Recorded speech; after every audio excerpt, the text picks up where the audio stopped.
नमस्कार प्रिय दर्शकों। हाजिर हूँ आज स्वप्न जगत से जुड़ी हुई कुछ बातों को लेकर, जो कि आपको इशारा करते हैं धन की ओर।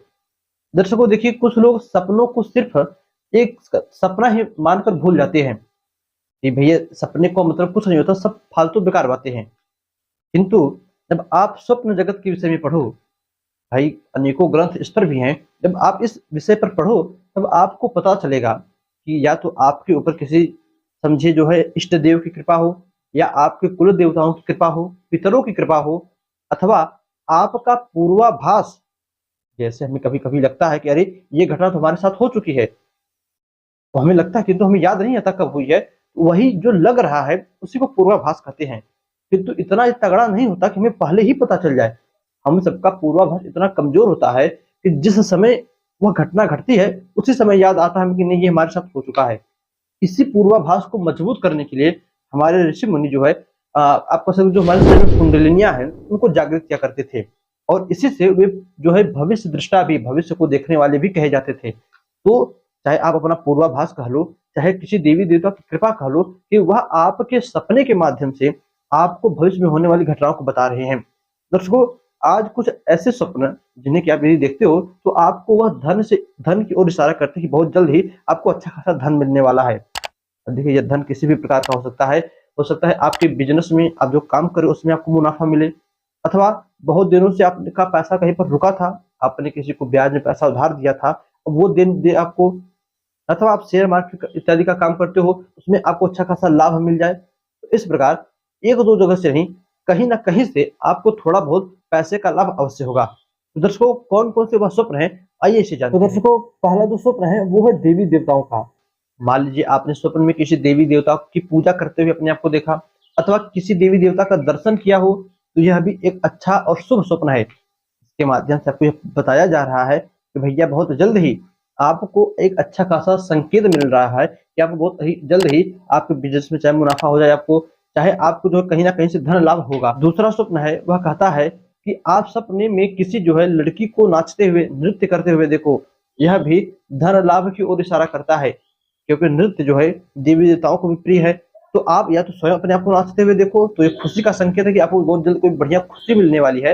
अथवा दूसरे किसी लड़की को नाचते हुए देखो, लड़के को नहीं, लड़के को देखना अशुभ है, लड़की को देखो तो वह भी आपको धन लाभ की ओर इशारा करता है। दर्शकों, इसी के साथ साथ यदि किसी व्यक्ति की बहुत दिनों से तबीयत खराब हो, उसका स्वास्थ्य सुधर ना रहा हो, और वह सपने में कदम का पेड़, आम का पेड़, पीपल अथवा बरगद का पेड़, इन चारों में से कदम्ब, आम, पीपल अथवा बरगद, इन चारों में से किसी भी एक वृक्ष का, एक पेड़ का स्वप्न देखता है कि यह उस पेड़ के पास गया था, या रास्ते में कहीं जा रहा था तो उसे वह पेड़ दिखा, किसी भी प्रकार से वह सपने में उस पेड़ को देखे, तो ऐसे अवस्था में भी स्वप्न जगत कहता है, शास्त्र कहता है कि ऐसे जातक को धन लाभ तो होता ही होता है, और साथ साथ उसका जो स्वास्थ्य बिगड़ा था, जो तबीयत खराब हुई थी, बहुत जल्द उसमें भी सुधार होगा।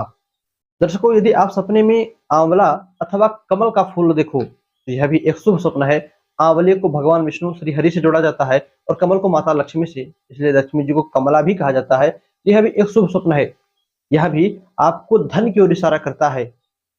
चाहे आप आंवले का पेड़ देखो, चाहे जो है आंवला का फल देखो, चाहे कमल का फूल देखो, अथवा आप जो है किसी किसान को सपने में देखो, खेत देखो, हरा भरा खेत हो, आप चाहे फसल कटी हुई या फसल सूखी हुई खेत ना, खेत में फसल हरी भरी हो, तो यह स्वप्न भी शुभ होता है। और उसी फसल में किसान भी खड़ा हो, तो यह तो और भी अच्छी बात हो गई। चाहे आप अपने रूप में किसी को देखो, चाहे कोई और अन्य किसान हो, किसान को देख रहे हो, तो यह आपको इशारा करता है कि किसी अज्ञात पर्सन से, किसी अननोन व्यक्ति से आपको बहुत ही अच्छा खासा पैसा मिलने वाला है। और सिर्फ खेत देख रहे हो, तो यह आपके बिजनेस में, आपके आर्थिक मामलों में जहां से आप पैसा कमाते हो उसमें और वृद्धि का सूचक होता है। इसी प्रकार यदि आप सपने में किसी महल को देखो, कोई पुराना खंडहर किला हो, या महल टाइप में हो, या बहुत बढ़िया अच्छा घर हो, और उसमें यदि आपको किसी प्रकार का धन दिख जाए, तो यह भी एक शुभ स्वप्न है। इससे यह प्रतीत होता है कि आपको आपके पूर्वजों का धन मिलने वाला हो। किंतु दर्शकों, एक बात फिर यहाँ पर ध्यान रखने योग्य है कि मान लीजिए आप सपना देख रहे हैं कि आप कहीं खंडहर में गए, वहां पर आपको धन मिला, साथ ही साथ वहां पर आपको कोई नाग भी मिल गया।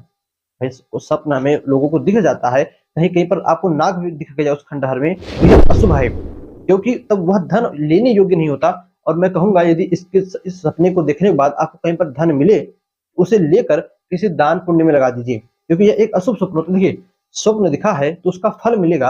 आप भले ही उस पर गौर करो या ना करो कि नहीं मैंने ये स्वप्न देखा तो मुझे इसका फल मिला। आप गौर करो या ना करो उससे कोई मतलब नहीं, स्वप्न देखा है तो फल अवश्य मिलेगा। इसी प्रकार यदि आप किसी गाय को देखो या गाय का दूध देखो, कोई गाय को दूह रहा है, यह भी एक शुभ स्वप्न है। यह भी जो है आपके इनकम को बढ़ाने वाला है। यह भी धन की ओर इशारा करता है कि बहुत जल्द ही आप जो पैसा कमा रहे हो, चाहे उसमें आपका प्रमोशन हो जाए, चाहे आपका बिज़नेस और बढ़ जाए। दर्शकों, इसी प्रकार आप स्वप्न में यदि चूहा और हाथी देखते हो, यह भी एक शुभ स्वप्न है।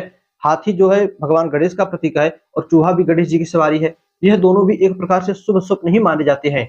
यह भी आपको धन की ओर इशारा करते हैं, अथवा किसी मंगल कार्य के लिए बहुत जल्द ही आपके घर में कोई मंगल कार्य होने वाला, चाहे किसी का विवाह नहीं हो रहा तो विवाह हो जाए, चाहे किसी को बच्चा नहीं हो रहा तो बच्चा हो, किसी ना किसी प्रकार का एक अच्छा काम, शुभ काम जो बहुत दिनों से टंगा था, नहीं हो रहा था, ऐसे काम को यह सब बतलाते हैं। दर्शकों, स्वप्न जगत से जुड़ी हुई ये कुछ बातें थी।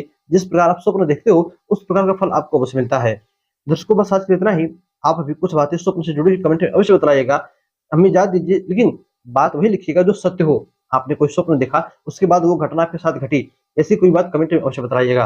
दर्शकों, बस आज के लिए इतना ही। इजाज़त दीजिए, पुनः आपसे मुलाकात होगी किसी नई वीडियो में नए टॉपिक के साथ। तब तक के लिए नमस्कार।